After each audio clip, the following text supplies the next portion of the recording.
सोचे समझे आधार की फोटोकॉपी कराते हैं, खुद घर से नहीं करते, बाहर से कराते हैं। बाहर वाला पहली बार अक्सर गलत करता है, कहता है कि साहब गलती हो गई, दूसरा आधार कॉपी ले लीजिए। पता लगता है जो आधार आप छोड़ के गए हैं उसकी 500 कॉपियां बनती हैं, वो 500 साइबर क्रिमिनल्स के यहाँ बेची जाती हैं। वो साइबर क्रिमिनल्स आपके आधार का दुरुपयोग करते हैं। और दुर्भाग्यपूर्ण, कानून बहुत क्लियर है। कानून कहता है कि अगर आपके आधार का दुरुपयोग हुआ है तो कानून प्रिज्यूम करेगा कि दुरुपयोग आपने किया है। यह आधार एक्ट 2016 और आधार अमेंडमेंट एक्ट 2019 बताते हैं।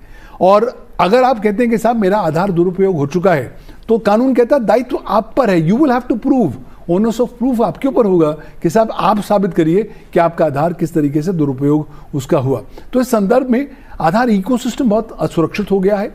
यही कारणवश है कि unique identification authority of India भी प्रत्येक साल करीबन 50-60 एफआईआर दर्ज करती है विभिन्न प्रकार के अधिकर्मियों के बरखिलाफ, साइबर क्रिमिनल्स के बरखिलाफ जो आधार इकोसिस्टम में आधार का दुरुपयोग करते हैं। तो थंब रूल, आधार को पहले मास्क करके रखिए। दूसरा, आधार को लॉक करके रखिए। आप आज करीबन 99% भारतवासियों के पास आधार है, लेकिन 99% भारतवासियों से पूछिए कि उन्होंने कितनों ने अपना आधार लॉक किया है, तो शायद 95% कहेंगे साहब हमने लॉक ही नहीं किया है। तो आपको जाना UIDAI की वेबसाइट पर है, uidai.gov.in।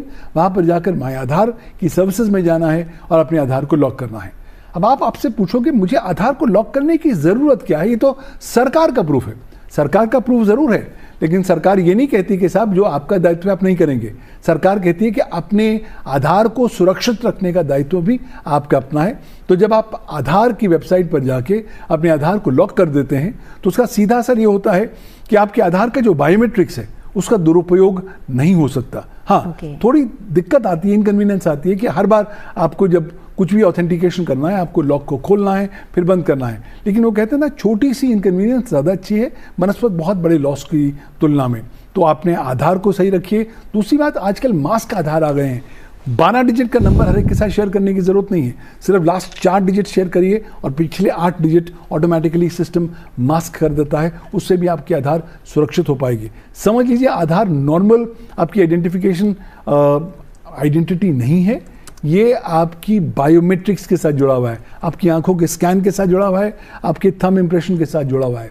तो सोच समझ के केवल सरकारी संस्थाओं पर, सरकारी इंस्टीट्यूशंस पर ही आधार के साथ शेयर करिए, वरना जहाँ तक हो सके आधार की तुलना में अन्य प्लेटफॉर्म्स पर अगर आप अन्य और आइडेंटिफिकेशन मैकेनिज्म्स इस्तेमाल कर सकते हैं, पासपोर्ट हो गया, ड्राइविंग लाइसेंस हो गया, वोटर ID कार्ड हो गया, तो वो आपके लिए ज़्यादा अच्छा होगा। बेसिकली अब ज़रूरत आ गई है कि क्योंकि साइबर क्रिमिनल्स चारों ओर फैल चुके हैं,